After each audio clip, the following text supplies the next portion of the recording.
মানুষ রে,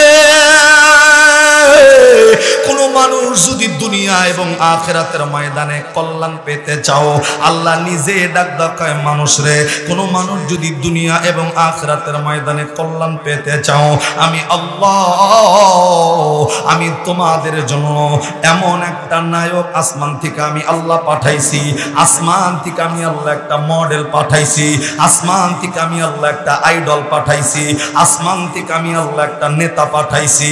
আল্লাহ ডাক দেয় মানুষ রে, কোন মানুষ যদি আমি আল্লাহর পাঠানো আইডল, আমি আল্লাহর পাঠানো নেতা, আমি আল্লাহর পাঠানো নায়কের অনুসরণ, আমি আল্লাহর পাঠানো নায়কের আদর্শ ব্যক্তিগত জীবনে, পারিবারিক জীবনে, সামাজিক জীবনে, রাজনৈতিক জীবনে মেনে নিবে যারা, আল্লাহ নিজে ডাক দিয়ে বললেন ওই মানুষগুলা দুনিয়া এবং আখিরাতের ময়দানে কামিয়াবি হয়ে যাবে। আমার ভাইরা, আল্লাহর কামিয়াবি বলতে আপনি কি বোঝেন? আল্লাহর কামিয়াবি বলতে কিন্তু আপনাদের এই সিরাজগঞ্জের ভিতরে 5 তলা বিল্ডিং এর মালিক দিয়া আল্লাহ কামিয়াবি বানাইব না। এই বন্ধু ঢাকার গুলশানে 10 তলা ফ্ল্যাট দিয়ে আপনাকে আল্লাহ কামিয়াবি বানাইব না। একজন আদর্শবান নেতার আদর্শ মেনে নিলে আল্লাহ দুনিয়া এবং আখিরাতের ময়দানে কামিয়াবি দিবে। আল্লাহর কামিয়াবি বলতে পবিত্র কোরআনের 30 নম্বর পারার সূরাতুল ফাজরের একেবারে শেষের আয়াত দিয়ে প্রমাণিত। আল্লাহ জানাইছেন ফাদখুলি ফি ইবাদি ওয়াদখুলি জান্নাতি। একটু আওয়াজ করে খান আল্লাহু আকবার। বন্ধু, আল্লাহর কামিয়াবি বলতে আল্লাহ জানিয়েছেন ফাদখুলি ফি ইবাদি ওয়াদখুলি জান্নাতি। আল্লাহ ডাক দেয় মানুষরে, দুনিয়া এবং আখিরাতের ময়দানে যদি কামিয়াবি হতে চাও, একটা নায়ক আমি আল্লাহ পাঠাইছি, একটা মডেল আমি আল্লাহ পাঠাইছি, একটা আইডল আমি আল্লাহ পাঠাইছি। এই নায়ক, এই মডেল, এই নেতার আদর্শ মেনে নেবে যারা, আল্লাহ ডাক দেয় দুনিয়া এবং আখিরাতের ময়দানে কামিয়াবি হইয়া যাবে তারা। একবার আওয়াজ করে আবার বলা যাবে কি সুবহানাল্লাহ। জায়গায় আপনার এই আল্লাহর নামের তাকবীরের আওয়াজটা ছড়ায় যাবে। এতটুকু এরিয়ার ভিতরে কোনো কবরবাসী থাকলে আপনার মালিকের নামের তাকবীরের আওয়াজ ওই জায়গায় চলে গেলে ওই কবরবাসীর আযাব কমপক্ষে আল্লাহ 40 দিনের জন্য মাফ করে দিবে। যদি আব্বা আম্মা কবরে থাকে, একবার তাকবীরটা কইলা জোরে নারায়ে তাকবীর, মাশাআল্লাহ। আর কিচ্ছু লাগে না, বয়ান এইভাবেই চলে যাচ্ছে। আল্লাহু আকবার কোন। তবে আমার আলোচনাটা শুনে যাওয়া লাগবে। নামাজ, রোজা, হজ, যাকাত ছাড়া পাবলিককে কেমনে জান্নাতে দিবে কথা আল্লাহ কোরআনে বলছেন এবং আমার নবীর হাদিসের ভিতরে নবী বর্ণনা করছেন। আলোচনা শুরু, দিল লাগানে বার। এ ভাই আপনি কই গেছেন? আচ্ছা আয়েন। আল্লাহু আকবার। আবার আজ থেকে 1500 বছর আগে আমার নবী সাহাবায়ে কেরামদেরকে নিয়ে, আপনারা যেমন সামনে বসছেন, আল্লাহর নবী সাহাবায়ে কেরামদেরকে নিয়ে সামনে বৈশা সাহাবায়ে কেরামের সামনে এমন একটা হাদিস আমার নবী জবানে বর্ণনা করছে, যে হাদিস শুইনা সাহাবায়ে কেরাম অবাক দৃষ্টি দিয়ে আমার নবীর চেহারার দিকে তাকায়া কাঁপতে আরম্ভ করছে। আল্লাহু আকবার কোন। সাহাবায়ে কেরাম অবাক দৃষ্টি দিয়ে নবীর চেহারার দিকে তাকাইছে, এমন একটা হাদিস আমার নবী জবানে বর্ণনা করছে। দিল লাগা। আমার ভাইরা, আজ থেকে 1500 বছর আগে বিশ্ব নবী, আখিরি জামানার নবী,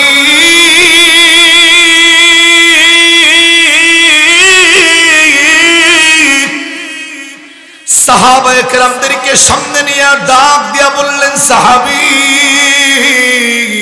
আল্লাহ নবী ডেকে ডেকে বন্ধু হাদিসটা সাহাবায়ে কেরামদেরকে শোনাইতেছে।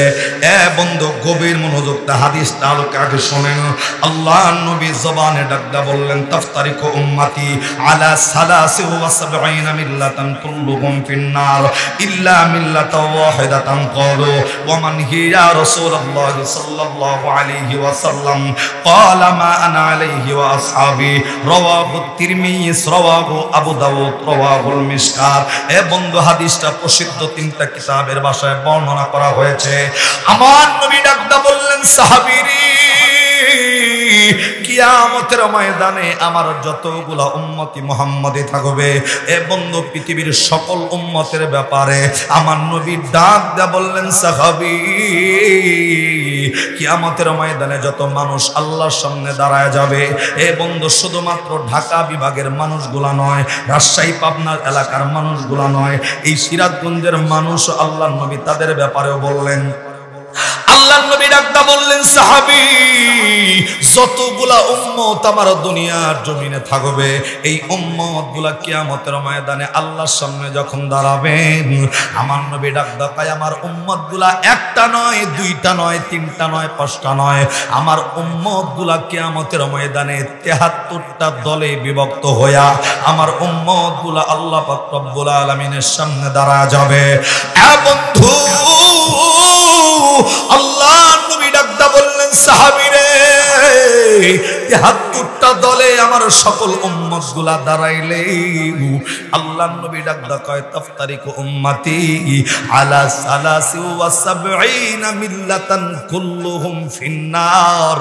কলিজায় লাগার মতন কথা হইল। আমার নবী ডাকদা কয়, ৭৩ দলে সবাই দাঁড়াইলে সব মানুষগুলা যাবে জাহান্নামে, সব মানুষগুলা যাবে জাহান্নামে, সব মানুষগুলা যাবে জাহান্নামে। আল্লাহ নবীর সাহাবায়ে কেরাম নবীর মুখের কথা শুই না অবাক দৃষ্টি দিয়া নবীর চেহারার দিকে তাকানো। সাহাবায়ে কেরাম থরথর করে কাঁপতেছে। এ পয়গম্বর, সব মানুষগুলা যদি ৭৩ দলে দাঁড়ায় যায়, মাত্র সব মানুষগুলা যদি ৭৩ দলে দাঁড়াইলেও সবাই যদি জাহান্নামের ভিতরে চলে যায়, তাহলে বাংলাদেশের মানুষগুলা কেমনে জান্নাতে যাইব? ইন্ডিয়ার মানুষগুলা কেমনে জান্নাতে যাইব? সিরাজগঞ্জ জেলার মানুষগুলা কেমনে যাইব? এনায়েতপুরের মানুষ, বারোপুরের মানুষগুলা কেমনে জান্নাতে যাইব? আমার নবী আস্তে কইরা সাহাবীদেরকে ডাকতে কয়, সাহাবীরে সব মানুষগুলা যদি ৭৩ দলে দাঁড়ানোর পর সবাই যদি জাহান্নামে যায়, এই সাহাবী শুনালাও শুনালাও, ওই সিরাজগঞ্জের মানুষদেরকে জানায়ও, এনায়েতপুরের মানুষদেরকে জানায়ও, বারোপুরের মানুষদেরকে জানায়া দিও, আল্লাহ সবাইকে জাহান্নামে দিলেও ছোট্ট একটা দরজা আমার আল্লাহ খুইলা রাখছে। ওই বারোপুরের মানুষ যদি হায়াতের জিন্দেগির ভিতরে একটা আমল কোনো মানুষ যদি করে, ওই বারোপুরের মানুষদেরকে জানায়ও আমার আল্লাহ রাব্বুল আলামিন ৭৩ দল থেকে বাছাই কইরা কইরা একটা দল আমার আল্লাহ একটা আমলের জন্য বাছাই করবে। আল্লাহ নবী রাখদা কয়, এক দল মানুষ আলাদা বাছাই হওয়ার পরে বাকি ৭২ কাতারের লোক যাবে জাহান্নামে। আল্লাহর নবী ডাকদা কয়, শুধুমাত্র ইল্লা মিল্লাত ওয়াহিদা, একদল মানুষ যাবে আমার আল্লাহর জান্নাতে। একটু আওয়াজ করে বলা যাবে কি সুবহানাল্লাহ? আরে আওয়াজ হয় না, জোরে কান জোরে। কিয়ামতের ময়দানে প্রত্যেকটা মানুষের দল হবে ৭৩। জোরে কান, কয় দল? আরে আওয়াজ হয় না, জোরে বলেন, কয় দল? ৭৩টা দলে মানুষ বিভক্ত কিয়ামতের ময়দানে। আল্লাহর নবীর নিজের জবানের বর্ণনা, তার ভিতরে ৭২ কাতারের লোকই যাবে জাহান্নামে, শুধুমাত্র জাস্ট ইল্লা মিল্লাত ওয়াহিদা, একদল ব্যতীত সবাই জাহান্নামী। একদল মানুষকে আমার আল্লাহ একটা আমলের বিনিময়ে জান্নাতের মেহমান বানাবেন। এবার আপনাদের কাছে প্রশ্ন, ৭২ কাতারের লোক যদি জাহান্নামে যায়, মানে ১০০-র ভিতরে 99% মানুষ জাহান্নামী, 1% মানুষ হইল জান্নাতি। ৭২-এর ভিতরে ৭২ কাতারই জাহান্নামী, 1 কাতার মানুষ আল্লাহর জান্নাতি। এবার বলেন তো ভাই, সেই জাহান্নামী কাতারের ভিতরে থাকবো না জান্নাতি 1 কাতারে থাকবো? যারা কথা কয় না হেরা মনে হয় ৭২-এর ভিতরে ঢুকে বইরিছে। জোরে বলেন, জান্নাতি কাতারে থাকবেন না জাহান্নামের কাতারে? আল্লাহরে শুনানের লক্ষ্যে চিল্লায় জোরে কোন, জান্নাতি কাতার না জাহান্নামী? মাত্র একদল মানুষ আল্লাহর জান্নাতি। সাহাবায়ে কেরাম ডাক দেয় যে একদল মানুষ জান্নাতে যাইব, সেই দলের ভিতরে বারোপুরের মানুষ আসেনি? আল্লাহর নবী ডাক দেয়, সাহাবী তাদেরকে জানায় দিও, বারোপুরের মানুষ থাকবো যদি একটা আমল হায়াতের জিন্দেগিতে করে, এই এক আমলের বিনিময়ে আল্লাহ বারোপুরের মানুষদেরকে ৭৩ থেকে বাছাই কইরা এক দলের আওতাভুক্ত করে আল্লাহ তাদেরকে জান্নাতের মেহমান বানাবেন। এক কাতারের আওতাভুক্ত হতে চাইলে এক আমল হায়াতের জিন্দিগিতে করার জন্য আল্লাহ নবী বললেন। তবে সেই একটা আমলের ব্যাপারে আল্লাহ এই আয়াতের ভিতরেও বলছে। এবার আপনাদের কাছে আমার প্রশ্ন, বাংলাদেশে ভেজাল তো ভেজাল সব জায়গায় আছে, বর্তমান সময় নবী নিয়েও ভেজাল আছে না নাই? তবে নবী কি ভেজাইলা জিনিস? ভেজাল করছে কেডা? আমরা। ভেজাল কে করছে? আমরা করছি। তবে আপনাদের কাছে আমার প্রশ্ন হইল এটা ভাই, যে নবী জবান দিয়া যে কথাটা কইছে, নবীর কথা হাসা না মিছা? হাসা বলতে মানে সত্য, সত্য না মিথ্যা? কেমনে জানি ইমান দুর্বল, মানে সত্য 50% আর 50% মনে মিথ্যা কথা। এই নবীর কথা সত্য না মিথ্যা? দুনিয়ার জমিনে 63 বছর পর্যন্ত আপনার আমার নবী দুনিয়াতে জীবিত ছিল। 63 বছর হায়াতের জিন্দিগিতে আমার নবী কোনোদিন বানায়া মন গড়া মিথ্যা ব্যক্তিগত কোনো কথা জবানে কোনোদিন বলে? এইটাও আমার কথা নয়। নবী যে মিথ্যা বলে নাই এটা কোনো ওলামায়ে কেরামের কথা নয়, মাদ্রাসার মুহতামিম হুজুরের কথা নয়। 63 বছর জিন্দিগিতে আমার নবী যে সত্য বলেছেন এটার প্রমাণ আল্লাহ এই পবিত্র কোরআনে 27 নম্বর পারার সূরাতুন নাজমি 5 নম্বর পৃষ্ঠার 1 নম্বর লাইনের 3 থেকে 4 নম্বর আয়াত। আবারও বলছি, নবীর জবান যে সত্য, নবী যে সত্য বলেছেন এটার প্রমাণ পবিত্র কোরআনে পারা নাম্বার 27, পারা নাম্বার কত? সূরার নাম সূরাতুন নাজমি 5 নম্বর পৃষ্ঠার 1 নম্বর লাইনের 3 থেকে 4 নম্বর আয়াত। আল্লাহ 1000 বছর আগে নাজিল করে নবীর জবানের সততার প্রমাণ দিয়েছেন। একবার সুবহানাল্লাহ জোরে। আল্লাহ কি বললেন শুনেন। আল্লাহ বললেন ওয়ামা ইয়ানতিকু আনিল হাওয়া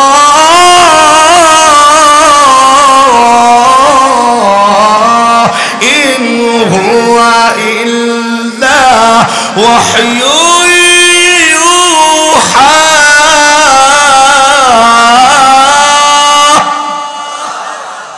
এই দুইটা আয়াত আল্লাহ 1000 বছর আগে নাজিল করে ডাক দেখায়া মানুষ, আমি আল্লাহ যেই নবীর শেষ নবী বানাইছি, আমি আল্লাহ যেই নবীর আখরি জামানার নবী বানাইছি, আমার এই নবী জবানে কখনো মিথ্যা বানোয়াট মন গড়া কোনো কথা বলে নাই। আমি আল্লাহ আমার নবীরে যা বলতে বলছি, আমি আল্লাহর শিখানো কথাই আমার নবী তার জবানে বর্ণনা করছে। একবার সুবহানাল্লাহ হবে। তাহলে সেই নবীর জবানের বর্ণনা দল হবে 73, 72 কাতারি জাহান্নামী, জান্নাতি কয় দল? আর একবার জোরে। সাহাবায়ে কেরাম ডাক দেয়, হুজুর যে এক আমল করলে জান্নাতে যাওয়া যাইব সেই আমলটা কি? বারোপুরের মানুষদেরকে জানাই দেইরো। আল্লাহর নবী ডাক দেয়, সাহাবী এই একটা আমল শুধু আমি বলি নাই, এই আমলটার কথা আল্লাহ নিজেও তার কোরআনে ঘোষণা করছে। সুবহানাল্লাহ যারা কইলেন না কুরবানি ঈদের পরের দিন সুবহানাল্লাহ কইলেন, রমজান ঈদের পরে আবার শনিবারে সকালবেলায় 10টায় নবীর সেই এক আমলের কথা শুধু নবীর হাদিস নয়, কোরআনে নাজিল করছে কেডা? কোরআনের প্রত্যেকটা কথা কার? সত্যি আল্লাহ রইলে জোরে বলেন কার? যে এক আমল করলে আল্লাহ এক কাতারের আওতাভুক্ত বানায় আপনারে জান্নাত দেবে, সেটা শুধু নবীর কথা নয়, আল্লাহ নিজে কোরআনের বর্ণনা করছেন। বর্ণনা কোন জায়গায়? সূরা আহজাব 21 পারার 19 পৃষ্ঠার 12 নম্বর লাইনের 21 নম্বর আয়াত। 1000 বছর আগে আল্লাহ নাজিল করে আল্লাহ পাক এই একটা আমলের কথা বারোপুরের মানুষ সহ পৃথিবীর সকল মানুষদেরকে জানিয়েছেন। আর একবার কান আল্লাহু আকবার।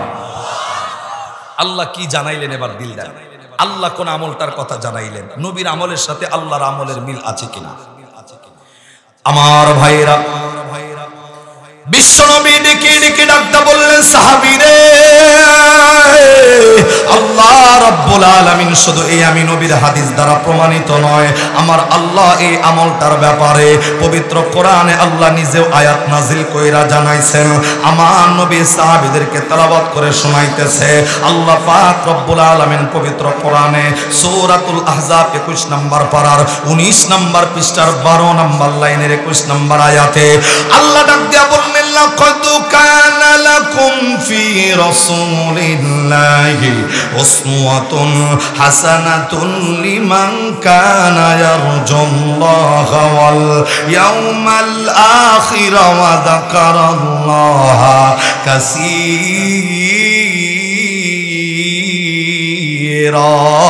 আওয়াজ করে কান আল্লাহু আকবার। আমার ভাইরা, আল্লাহ রাব্বুল আলামিন এই আয়াতের ভিতরে ডাকটা বললেন, মানুষ রে যদি দুনিয়া এবং আখিরাতের ময়দানে কল্যাণ পেতে চাও, আল্লাহ নিজে ডাক দেয় মানুষ রে, কোন মানুষ যদি দুনিয়া এবং আখিরাতের ময়দানে কল্যাণ পেতে চাও, আমি আল্লাহ আমি তোমাদের জন্য এমন একটা নায়ক আসমান থেকে আমি আল্লাহ পাঠাইছি, আসমান থেকে আমি আল্লাহ একটা মডেল পাঠাইছি, আসমান থেকে আমি আল্লাহ একটা আইডল পাঠাইছি, আসমান থেকে আমি আল্লাহ একটা নেতা পাঠাইছি। আল্লাহ ডাক দেয় মানুষ রে, কোন মানুষ যদি আমি আল্লাহর পাঠানো আইডল, আমি আল্লাহর পাঠানো নেতা, আমি আল্লাহর পাঠানো নায়কের অনুসরণ, আমি আল্লাহর পাঠানো নায়কের আদর্শ ব্যক্তিগত জীবনে, পারিবারিক জীবনে, সামাজিক জীবনে, রাজনৈতিক জীবনে মেনে নিবে যারা, আল্লাহ নিজে ডাকদা বললেন ওই মানুষগুলা দুনিয়া এবং আখিরাতের ময়দানে কামিয়াবি হয়ে যাবে। আমার ভাইরা, আল্লাহর কামিয়াবি বলতে আপনি কি বোঝেন? আল্লাহর কামিয়াবি বলতে কিন্তু আপনাদের এই সিরাজগঞ্জের ভিতরে 5 তলা বিল্ডিং এর মালিক দিয়া আল্লাহ কামিয়াবি বানাইব না। এই বন্ধু ঢাকার গুলশানে 10 তলা ফ্ল্যাট দিয়ে আপনাকে আল্লাহ কামিয়াবি বানাইব না। একজন আদর্শবান নেতার আদর্শ মেনে নিলে আল্লাহ দুনিয়া এবং আখিরাতের ময়দানে কামিয়াবি দিবে। আল্লাহর কামিয়াবি বলতে পবিত্র কোরআনের 30 নম্বর পারার সূরাতুল ফাজরের একেবারে শেষের আয়াত দিয়ে প্রমাণিত। আল্লাহ জানাইছেন ফাদখুলি ফি ইবাদি ওয়াদখুলি জান্নাতি। একটু আওয়াজ করে এখন আল্লাহু আকবার। বন্ধু, আল্লাহর কামিয়াবি বলতে আল্লাহ জানিয়েছেন ফাদখুলি ফি ইবাদি ওয়াদখুলি জান্নাতি।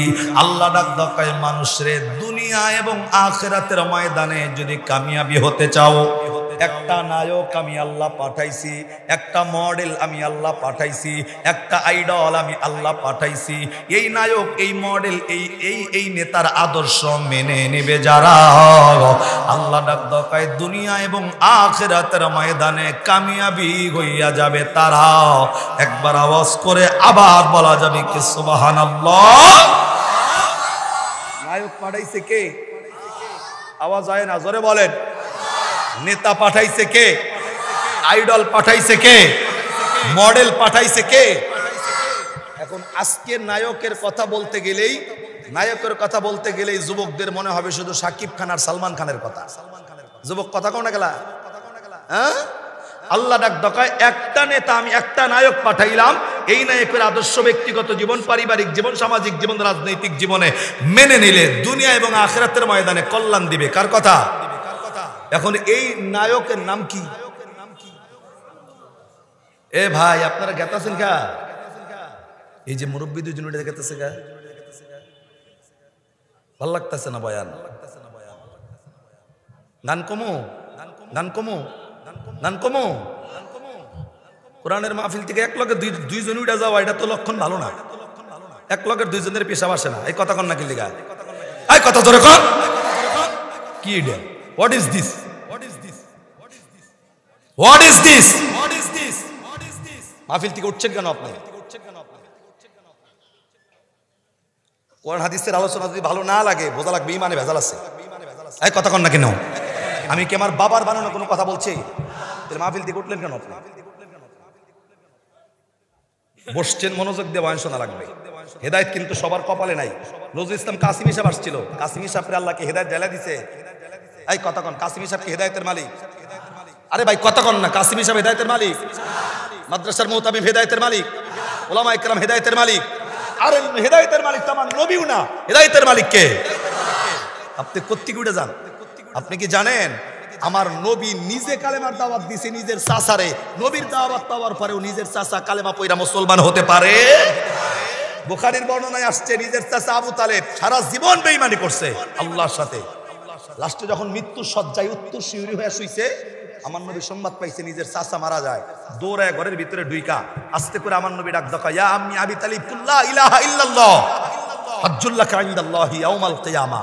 রাওয়াহুল বুখারী। বুখারীর বর্ণনায় আসছে নবী যে চাচারে ডাক দেয়, চাচা সারা জীবন কালেমার দাওয়াত দিছি, কোনোদিন মুসলমান হন নাই, আজকে মৃত্যুবরণ করতেছেন, আমি আমার কান আপনার মুখের কাছে দিব, আপনি শুধু জবানে ফিস ফিস করে একবার খান লা ইলাহা, জাস্ট এতটুকুই। মুহাম্মদ রাসূলুল্লাহ কোন লাগতো না, আপনি শুধু কন লা ইলাহা ইল্লাল্লাহ, আল্লাহ ছাড়া কেউ নাই। আমি নবীরে নবী না মানলেন, আল্লাহরে মাইনাও যদি আজকে আপনার কানে কানে মৃত্যুবরণ করেন, কিয়ামতের ময়দানে আপনি চাচাকে ছাড়া আমি নবী জান্নাতে ঢুকবো না। এর চাইতে বড় সুযোগ পৃথিবীর জমিনে কারো আসে নাই, যে নবী যায় কানে কানে বলছে, জোরে কোন লাগতো না, খালি একবার কন লা ইলাহা আল্লাহ ছাড়া কেউ নাই, এতটুকু কইয়া মরেন, আপনারে ছাড়া জান্নাতে যাবো না। অথচ আবু তালেব এদিক ওদিক তাকায়, মৃত্যুর সজ্জায়, ওই সময় তাকাইতেছে বড় বড় নেতার দিকে, ডাক দেখায়, বাতিজা মোহাম্মদ কালেমার দাওয়াত দাও আমারে। দেখো বড় বড় কাফেররা দাঁড়ায় রয়েছে, আমি এই মুহূর্তে যদি কালেমাটা পড়ে মৃত্যুবরণ করি, দুনিয়ার যেই সম্মানটা আমার ছিল, যেই সম্মান আমি কামাইছিলাম, আমার যদি তারা দেখে কালেমা পড়ে মরছি, একটা মানুষ আমার মৃত্যুর পরে আর আমাকে সম্মান দিয়ে কথা বলবে না। নাউজুবিল্লাহ কবে কবেন? বেড়া আছে মৃত্যুর পরে তার সম্মান নিয়া। তার মানে কি, নবীর দাওয়াত পাওয়ার পরেও আবু তালেব মুসলমান হইতে পারলো না, দোষটা কি আমার নবীর? এই কথা জোরে কোন, দোষ নবীর? দোষ যে কার, এটার ব্যাপারে আল্লাহ কোরআনে 31 নম্বর পারা সূরাতুল বাকারা 1 পারার 2 পৃষ্ঠার 4 নম্বর লাইনে 7 নম্বর আয়াত আল্লাহ ঘোষণা করে বলছেন, খতামাল্লাহু আলা কুলুবিহিম ওয়া আলা সামঈহিম ওয়া আলা আবসারিহিম গিশাওয়া ওয়া লাহুম আযাবুন আযীম। আল্লাহ ডাক দেখায়, নবী আমি জানি কোন বেড়া হেদায়েত পাইবো আর কে পাইবো না, জানে কে? আল্লাহ ডাক দেখায়, কিছু মানুষ যারা গুনাহ কইরা কলবটারে কালো বানাইছে, অন্তরের চতুর্দিক দিয়ে এমন মোহর মাইরা গেছে, এমন ওয়াল নির্মাণ হয়ে গেছে, কোরআন হাদিস পাটায় বাইটা তাদেরকে ভর্তা বানায় খাওয়া দিলেও কপালের ভিতরে হেদায়েত নাই। কথাকার কোরআনী আলোচনা যদি দিলের ভিতরে ভালো না লাগে, আর যাই হন আপনার ইমানে ভেজাল আছে। কথাকার ঠিক কিনা? আল্লাহ বলছেন, ইন্নামাল মুমিনুনা আল্লাযীনা ইযা যুকিরাল্লাহ ওয়াজিলাত কুলুবুহুম ওয়া ইযা তুলিয়াত আলাইহিম আয়াতুহু যাদাতুহুম ঈমানা ওয়া আলা রাব্বিহিম ইয়াতাওয়াক্কালুন। ইমানদারের 3টা বৈশিষ্ট্যের ভিতরে একটা বৈশিষ্ট্য হলো এমন, যে কোনো ইমানদারের সামনে কোরআনে আলোচনা করা হলে এই লোকটার ভিতরে ইমানটা বাড়বে, ইমানটা তাজা হবে, মনের ভিতরে ফুর্তি লাগবে। আল্লাহু আকবার কর। আর কোরআন শুনে যদি আপনার মনে হয় বাড়িতে যাওয়া দরকার, পান খাই না বিড়ি খাই না অনেকক্ষণ, তার মানে বোঝা যাবে আপনার ইমানে কি আছে। আরে জোরে বলেন, ইমানে কি আছে? বিড়ির নেশা লাগছে? বিড়ির নেশা লাগেনি? এক মাহফিলে হুজুর বয়ান করতেছে, তো পিছনে একজনে খাইতেছে বিড়ি, উপরে যখন ধুমা ওঠে, হুজুর ধমক দিছে, কি বিড়ি খাবার জায়গা মিয়া? সবাই যখন পিছনে তাকাইছে, এটা বিড়ি খাইতেছো কি লিগা? খালি মাহফিলে খায় বিড়ি না, এলাকার ভিতরে কিছু মানুষ আছে টয়লেটের ভিতরে বিড়ি খাওয়া পাবলিক আছে না নাই? কথা জোরে কইলেন না? যে যদি টয়লেটে যায় বিড়ি নাই খায়, তাহলে বিড়ির পট্টি সামনে পাওয়া যায়? বাইরে থেকে কি বিড়ির পট্টি যায়? যারা টয়লেটে যায় বিড়ি খায়, ওকে জিগাই দেখেন যে ভাই টয়লেটে বিড়ি খাও কি লিগে? এটা কি খাওয়ার জায়গা? মানুষ খালি বাইরে নেওয়ার চেষ্টা করে তাড়াতাড়ি, আর তুমি দিয়ে খাইতেছো। হুজুর টয়লেটে যায়, আমার এইটা না খাইলে ওইটা হয় না। কথা কোন আছে না নাই? আরে কমন সেন্স বলে তো একটা কথা আছে, একটা রুচির তো ব্যাপার আছে। বেটা কোন জায়গায় কি খাও এগুলা বোঝো না? মাহফিলে যখন ওই লোকটা খাইতেছে, কয় এই মাহফিলে বিড়ি খাও কেন নিয়া? কয় হুজুর যে বয়ান করতেছেন, বয়ানের নেশাও লাগছে, বিড়ির নেশাও লাগছে, কোনটা ধরি আর কোনটা সারি, আর লেগে এক লগে দুইটা চলতেছে। নাউজুবিল্লাহ জোরে। এর জন্য বন্ধু, সব নেশাকে বাদ দিয়া কোরআনের নেশা দিলের ভিতরে জায়গা দেওয়া লাগবে। রাজি আছেন তো ইনশাআল্লাহ? তার মানে বললাম, নায়ক পাঠাইছে কে? আজকে যুবকের দিকে তাকান, আদর্শ নবীরটা না মাইনা কাটটা, মানে যুবকের চেহারার দিকে তাকান, প্রথম থেকে নিয়ে শেষ পর্যন্ত। তোমারই পয়সা আর কেউ নাই দুনিয়ায়। যুবকের চেহারার দিকে তাকায় দেখেন, যুবকের স্টাইলটা দেখেন, মাথার থেকে নিয়ে পায়ের গোড়ালি পর্যন্ত। যুবকটা যে প্যান্ডা পরছে, এই প্যান্ডাও হাড়ুর এখান থেকে এই পর্যন্ত সেরা হাড়ু দেখা যায়, এমন যুবক আপনাদের এই সিরাজগঞ্জ এনায়েতপুরে আছে না? যদি জিজ্ঞাসা করা হয়, ভাই এই সেরা ফ্যান কোন চুকির লিগা, মার্কেটে নতুন ফ্যান নাই? প্রোডাক্ট দেখায়, হুজুর কি জানেন, মডেল তো ইতে আল্লাহ না হনো। হ্যাঁ, ভালো ফ্যানের দাম হইলো 1200, আর এই সেরাটা কিনছি 1700 টাকা দিয়া। কথা কন না কে? ভালোটার দাম হইলো 1200, আর সেরাটার দাম কত? আরে কি করবেন আপনি? আর যদি বলি এই স্টাইল কার, এই সেরা ফ্যান কে আনছে? কবে যে শাকিব খান পরে। শাকিব খান কেডা? যে বেটা বিয়া না কইরা জায়গায় জায়গায় পোলাপান জন্ম দিয়ে বেড়ায়। এই কথা ঠিক কইলেও ঠিক, না কইলেও ঠিক। আই কথা জোরে কয় ঠিক কিনা? ওইটা যদি আপনার আদর্শবান নেতা হয়, আল্লাহ বলছেন ওয়ানাদাউল মাওয়াজিন আল কিসতা লিয়াউমিল কিয়ামা ফালা তুযলামু নাফসুন শাইআ। কিয়ামতের ময়দানে প্রত্যেকটা নেতার লগে আপনারে আল্লাহ ডাক দিবে। এখন আপনার নেতা যদি হয় বিয়া না কইরা পোলাপান জন্ম দেওয়া নেতা, আল্লাহ ডাক দেয় নেতার হিসাব আগে নিব। নেতা যদি জাহান্নামে যায়, ওর অনুসারী যারা তাকে হিসাব নাই, বিনা হিসাবে ওরা জাহান্নামী। কথা কন ঠিক কিনা? আপনার নেতা যদি হয় সুদখোর, ঘুষখোর, বেয়ানামাজি, আল্লাহ ডাক দেয় নেতার হিসাব নেওয়ার পরে ওই শ্রোতা যারা তাকে কোনো হিসাব নাই, বিনা হিসাবে তারা জাহান্নামী। নাউজুবিল্লাহ কোন এর লিগা নেতা নির্বাচন করার ক্ষেত্রে ভালো নেতা ধরার দরকার আছে কিনা নাই? এখন আপনার নেতা যদি হয় সালমান খান, যে বেটার 50-এর উপরে বয়স, এখনো বিয়ে করে নাই, আপনার কি মনে হয় এই বেটার যৌবন নাই? এর কথা কয় না নাই? যে বেটা বিয়া করলো না, আমার যৌবন কই কাটাইতেছে?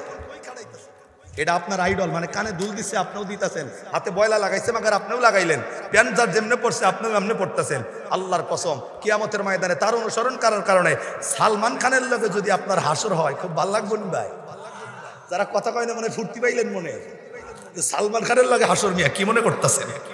নবীর হাদিস আছে মান তাশাব্বাহা বিকওমিন ফাহুয়া মিনহুম, যার লাগে যার মহব্বত তার লাগে তার কিয়ামত। তাহলে নায়ক অন্য কোন নায়ক নয়, আল্লাহ যেই নায়ক পাঠাইছেন ওই নায়কের নাম হলো লাকাদ কানা লাকুম ফি রাসূলিল্লাহি উসওয়াতুন হাসানাহ। কথা কোন ঠিক কিনা? আল্লাহ নায়কের ব্যাপারেও বললেন আমার নবী। নেতা বাংলাদেশের ভিতরে আছে, নেতার ব্যাপারেও আল্লাহ আমার নবীর ব্যাপারে উল্লেখ করেছেন।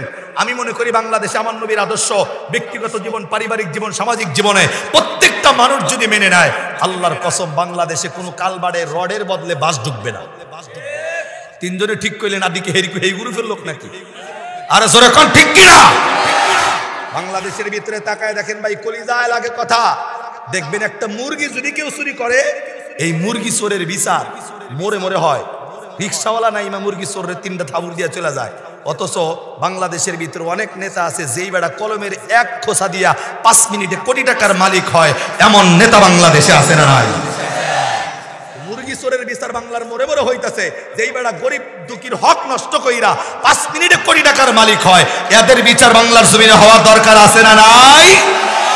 আল্লাহর কসম এদের বিচার আপনি আমি করতে না পারলেও সবচাইতে বিচার করেনেওয়ালা বড় যিনি, কিয়ামতের ময়দানে আল্লাহ তাকে ছেড়ে দিবে না। কথা কোন ঠিক কিনা?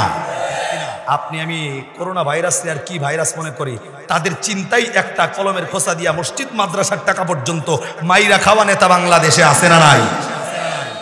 দুর্নীতির ওই আকড়ায় বসে জাহির করে জ্ঞান, দুর্নীতির ওই আকড়ায় বসে জাহির করে জ্ঞান, কলম দিয়ে কামাই টাকা আবার দরে সাধুর ভান, ওরা শিক্ষিত শয়তান, ওরা শিক্ষিত শয়তান। কথা জোরে কোন? যে কইব না মাপবেন হের লিগে হের মায়া লাগতেছে। এই একটা বিষয় তাকাই দেখেন, এমন নেতার খবর আমার কাছে আছে যে এই বেটা রমজানে রোজা থেকে ঘুষ খায় না, ইফতারের পরে খায়। টুপিটা মাথায় দিছে, দাড়িটা নাই। মসজিদের ইমাম মসজিদের নামে টাকা আসছে, এই কমিটির লোকজন গেছে, হুজুর এই টাকাটা গ্রহণ করেন। ওই বেটা ডাক দেখায়, হুজুর আপনার তো মাথায় কিচ্ছু নাই, রোজা থেকে ঘুষ খাওয়ান যায় নাকি?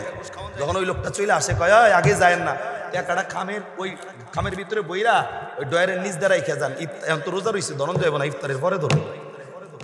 নাউজুবিল্লাহ কালকে কবেন? রমজানে রোজা থেকে ঘুষ খাওয়া জায়েজ না, ইফতারের পরে জায়েজ আছে নাকি? সিরাজগঞ্জে জায়েজ আছে নাকি? তাদের চিন্তা একটাই, গরিবের হক কেমনে নষ্ট করা যায়, গরিবের পেড়ে কেমনে লাত্তি মারা যায়। আমি তো বলছি আদর্শবান নেতার নাম মুহাম্মাদুর। অথচ করোনার সময় আমরা এমন নেতা তাকায় দেখছি, বাংলাদেশের মাননীয় সরকারের পক্ষ থেকে বস্তায় বস্তায় চাউল আসছে, বস্তায় বস্তায় ডাউল আসছে, আরে ভাই চেনি আসছে, সয়াবিন তেলগুলো আসছে। এমন সোনার নেতা বাংলাদেশে তাকায় দেখছি, বস্তার চাউলও বিক্রি করছে, ডাউলও বিক্রি করছে, চেনি বিক্রি কইরা সয়াবিন তেলগুলা নিজের খাতের তলা বোঝাই করছে। এমন নেতা বাংলাদেশে আছে না নাই? মুরগি চোরের বিচার হয়, এই নেতার বিচার কবে? দুর্নীতির ওই আকড়ায় বসে জাহির করে জ্ঞান, কলম দিয়ে কামাই টাকা, কলম দিয়ে কামাই টাকা আবার দরে সাদর ভান, ওরা শিক্ষিত শয়তান। ওরা সবাই, ওরা কি শয়তান? শয়তানদের শয়তান বললে কোনো অসুবিধা নাই। কথা কোন ঠিক কিনা? জোরে বলেন কি শয়তান? ওরা শিক্ষিত শয়তান, ওরা সবাই বলেন না, ওরা শিক্ষিত শয়তান। ওরা দেশের লাগে ওরা হলো মহামারীর মতন, ফাইলে কলম ঠাকাইয়া করে ওরা নির্যাতন। কথা বলেন ঠিক কিনা?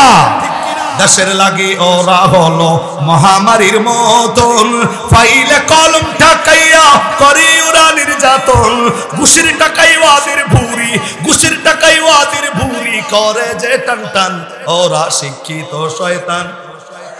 মাশাআল্লাহ, ওরা শিক্ষিত শয়তান, ওরা আছে না নাই? জোরে বলেন। পীরগিরিয়ার মাজার পূজা চলছে দেশটা জুড়িয়া, সেরে কি আর ভণ্ডামিতে দেশটা কাছে ভরিয়া। আয় কথা জোরে বলেন ঠিক কিনা? বাংলাদেশে বন্ডভীর আছে না নাই? দেখবেন দাড়ি তো নাই, মাগার মোষ একটা রাখছে, এনে আইছে মোষ, ও পানি খাইলে মোষটা উঁচা করে খায়, গাঞ্জা খায়া মোষটা লাল বানায় লাইছে, এক মুঠ মুড়ি খাইতে দিলি ১,৫০০ মুড়ি মোষের লাগে বাইসে থাকে, এমন পিসাব আছে কিনা নাই? ও বেড়া নিজে নামাজ পড়বো না, পাবলিক যারা হাতে তাকে নামাজও পইরা দেয়। কতক্ষণ যদি কাউ গাঞ্জা খাও কিনলি গা, কয় হুজুর মৌলবী কয় পারা পড়ছো কোরআন? আমরা কই ৩০, ও কয় আমরা ৬০ পারা পড়ে বই দিচ্ছি। নাউজুবিল্লাহ কবে হইব? ওই ৬০ পারা তো জীবনে পাইলাম না, কয় মৌলবী ওগুলা বাতিনি আর কিছু আছে জাহিরি। ৩১ পারার সূরা যখন কবর করবেন দেখবেন যে পায়জামা গরম হয়ে গেছে। কতক্ষণ না কেন? ওই বেড়া গাঞ্জা খাইবো তো খাইবো, আপনার আবার দলিল দিব, ও বলছে গাঞ্জা খাওয়া কোরআনে আছে। কই আছে? আলিফ বাতা পড়ছো? কয় পড়ছি। কেমনে? কয় আল্লাহ গাঞ্জা খাইতে কইছে, গাইন যাবর গা, জাল যাবর যা, গাজা খা যাবর খা। নাউজুবিল্লাহ কয় না? এখন গাইন যাবর গা, জাল যাবর যা দিয়া যদি গাজা খাওয়া যায় তাহলে গাইনের উপর জবর না দিয়া যদি বলি গাইন বেশ ঘু খা যাবর খা। কথা কম। আমার ভাইরা, এর জন্য বলতেছিলাম যে দুনিয়ার জমিনে বন্ডামি যত আছে ওই ওরা শুধু চাপা বাইরে দিতে পারবো, মাগার কোরআন হাদিসের লগে 1 মিনিট টেকার মতো ক্ষমতা তাদের নাই। কতক্ষণ ঠিক কিনা? আবার তাদের একটা গান আছে, পিসাব যেমনে মুরিদারও এমনে, মুরিদার একটা গান বানায় যে কিরামাল কাতিবিন রোজ হাসরের দিন আল্লাহর দরবারে যদি করে অভিযোগ, আমি বলবো দুনিয়ায় ছিলাম হেলাল বাবার লোক, আমি বলবো দুনিয়ায় ছিলাম ল্যাংটা বাবার লোক, আমি বলবো দুনিয়ায় ছিলাম গাঞ্জা বাবার লোক। নাউজুবিল্লাহ কবে? এখন ফেরেশতা হওয়ার পরে ও যদি কয় আমি হেলাল বাবার লোক, আল্লাহ ওরে ছাইরা দিব নাকি? কিরামাল কাতিবিন আসিবে যেদিন, কিরামাল কাতিবিন আসিবে যেদিন, বলবা তুমি যখন গাঞ্জা বাবার লোক, ফেরেশতারা লাইতাই লাইতাই কব জাহান্নামে লোক। কথা ঠিক কিনা? সব সাইজ হইব, খালি একটু মইরা দেখ তোর কপালে কি আছে। কথা ঠিক না? তাইলে এরকম বন্ডবীর বাংলাদেশে আছে কিনা নাই? রাত্রিবেলা একটা বিলাই মরছে, আরে আমি ওই ফরিদপুরের ওইদিকে মাহফিলে যায় দেখছি।